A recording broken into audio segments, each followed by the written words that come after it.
Guys ഈഗോർസ്റ്റി match officially പോയി കഴിഞ്ഞു. അപ്പം ഇതുമായി ബന്ധപ്പെട്ട് ഇപ്പം ടൈംസ് ഓഫ് ഇന്ത്യയിലും കേരളയിലും ഒക്കെ അദ്ദേഹവുമായി ബന്ധപ്പെട്ട ചില ആർട്ടിക്കിൾസ് ഒക്കെ വന്നു. അദ്ദേഹം പറഞ്ഞ ചില കാര്യങ്ങൾ, അദ്ദേഹം അഡ്മിനിസ്ട്രേഷൻ അല്ലെങ്കിൽ ഫെഡറേഷനെ പറഞ്ഞിട്ടുള്ള ചില കാര്യങ്ങളൊക്കെ വന്നിട്ടുണ്ട്. അപ്പം ഇതും കൂടി ഉറപ്പായിട്ടും ഡിസ്കസ് ചെയ്യേണ്ട ചില ഫാക്ടേഴ്സാണ്. അതിൽ നിജസ്ഥിതി ഉണ്ടോ എന്നുള്ളതൊക്കെ നമുക്ക് നോക്കേണ്ടതാണ്. എന്താണെങ്കിലും ഇപ്പോൾ ഈഗോർസ്റ്റി മാച്ച് എന്ന് പറയുന്ന പരിശീലകൻ വന്നിട്ട് 5 വർഷമായി. 53 മത്സരങ്ങൾ കളിച്ചു. അതിൽ 19 വിജയം, 14 സമനില, 20 തോൽവികളുടെ എണ്ണമാണ് കൂടുതലുള്ളത്. ഇപ്പോൾ അദ്ദേഹത്തിന് 2026 ജൂൺ വരെയായിരുന്നു കോൺട്രാക്റ്റ് ഉണ്ടായിരുന്നത്. പക്ഷേ വേൾഡ് കപ്പ് ക്വാളിഫയേഴ്സിൻ്റെ അടുത്ത റൗണ്ടിലേക്ക് പ്രോഗ്രസ് ചെയ്തില്ലെങ്കിൽ അദ്ദേഹം താനെ ആ ഒരു സ്ഥാനം ഒഴിയും എന്നുള്ളതായിരുന്നു പറഞ്ഞിരുന്നത്, വാക്കാൽ പറഞ്ഞിരുന്നത്. പക്ഷേ ഇപ്പം അത് കഴിഞ്ഞൊരു യൂ ടേൺ ഒക്കെ എടുത്ത് അങ്ങനെ അങ്ങ് പോയാലോ എന്നുള്ള ലെവലിലൊക്കെ ആയിരുന്നു. താൻ മാത്രമല്ല കുറ്റക്കാരൻ, ഫെഡറേഷനും അതിലൊക്കെ ഉത്തരവാദിത്തമുണ്ട് എന്നുള്ളൊരു കാര്യങ്ങളൊക്കെ പറയുകയുണ്ടായിരുന്നു. സോ AFFൻ്റെ ഒരു നിലപാടെന്ന് വെച്ച് കഴിഞ്ഞാൽ ടെർമിനേറ്റ് ചെയ്ത് 3 മാസത്തെ സാലറി കൊടുക്കാമെന്നുള്ളതാണ്. അതായത് 3 മാസം എന്ന് പറഞ്ഞാൽ ഒരു മാസം 25 ലക്ഷമാണ്.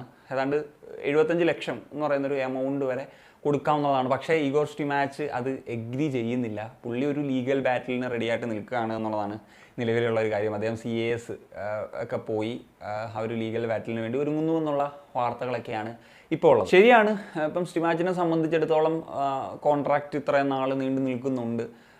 അത് കൊടുക്കേണ്ട സാഹചര്യമൊക്കെ തന്നെയാണ്. പക്ഷേ പുള്ളി ഒരു 5 വർഷമൊക്കെ ഒരു രാജ്യത്തിന് വേണ്ടിയൊക്കെ സെർവ് ചെയ്ത് അത്രയും എമൗണ്ട് ഓഫ് സാലറിയൊക്കെ മേടിച്ചൊരു ഇതല്ലേ. അപ്പം ഈ ഒരു കാര്യത്തിന് വേണ്ടി ഇനി കടിപിടി കൂടുന്നത് എന്താ പുള്ളി അങ്ങനൊരു കാര്യം പറഞ്ഞിട്ടും കൂടി ഉള്ളതാണല്ലോ. അപ്പോൾ അത് അത്ര ശരിയാണോ എന്ന് ചോദിച്ചു കഴിഞ്ഞാൽ അല്ല എന്നുള്ളതാണ്.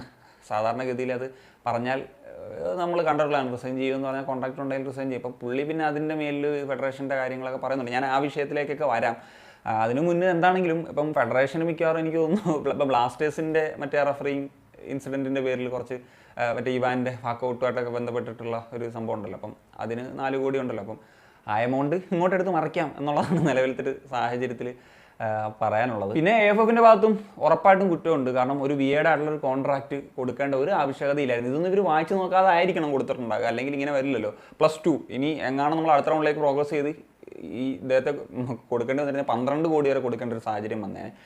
അതുകൊണ്ട് തന്നെ ഇപ്പം മുന്നോട്ട് പോകാത്തത് ഒരു തരത്തിൽ നന്നായി എന്നൊക്കെ വേണമെങ്കിൽ വരെ ചിന്തിക്കേണ്ടി വരുമെന്നുള്ളതാണ്. ഇപ്പോൾ AFFനെതിരെ ഈഗോർസ്റ്റി മാച്ച് ഉന്നയിക്കുന്ന ചില കാര്യങ്ങൾ അവരും വേണ്ട വിധത്തിൽ പ്രൊവൈഡ് ചെയ്തിട്ടില്ല എന്നുള്ളതാണ്. അതിലിപ്പോൾ പറയുന്നൊരു പ്രധാനപ്പെട്ട ഒരു കാര്യമാണ്.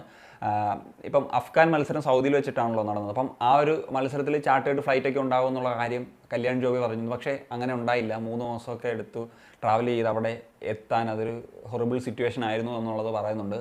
അത് സത്യമാണ്. ഇതുപോലെ ചാർട്ടേഡ് ഫ്ലൈറ്റ് ഒന്നും കിട്ടിയിട്ടുണ്ടായില്ല. അതുപോലെ തന്നെ തിരിച്ച് അഫ്ഗാനിസ്ഥാനാണ് ആദ്യം ഗുവാഹത്തിയിലെത്തിയത്, അതിനുശേഷമാണ് ഇന്ത്യ എത്തിയത്. സോ അവർക്ക് നല്ല സ്ലീപ്പൊക്കെ കിട്ടി.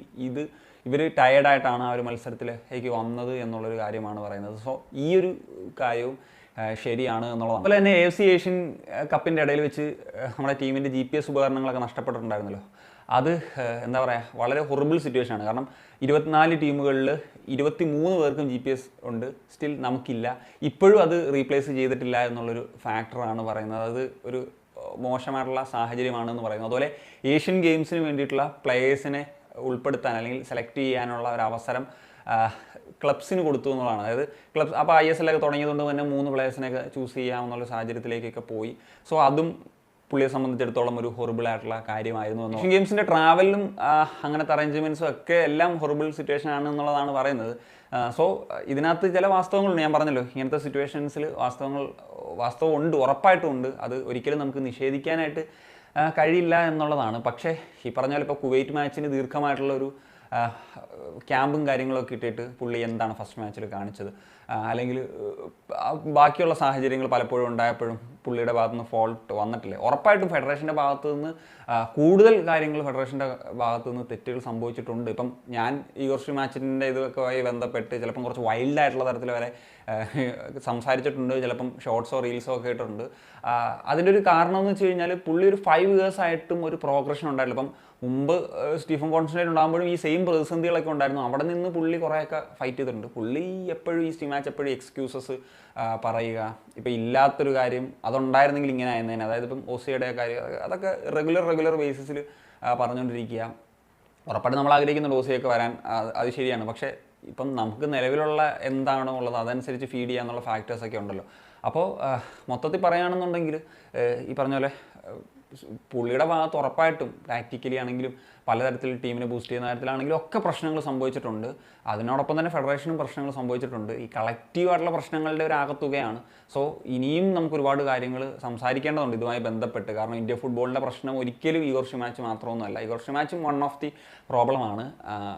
അത് നമുക്ക് നെക്സ്റ്റ് വീഡിയോസിലൊക്കെ ദീർഘമായിട്ട് അല്ലെങ്കിൽ കൂടുതൽ വിശദമായിട്ട് തന്നെ സംസാരിക്കാം. ഇത് ഇങ്ങനൊരു വിഷയം വന്ന സമയത്ത് നിങ്ങളുമായിട്ട് ഷെയർ ചെയ്യാൻ ഉദ്ദേശിച്ചു എന്നുള്ളത് മാത്രം. അപ്പോൾ നിങ്ങളുടെ ഒപ്പീനിയൻസ് ഉറപ്പായിട്ടും ഒന്ന് കമ്പോസ് ചെയ്യാൻ ഒരു കാണിക്കാൻ സൈനിങ് ഓഫ്.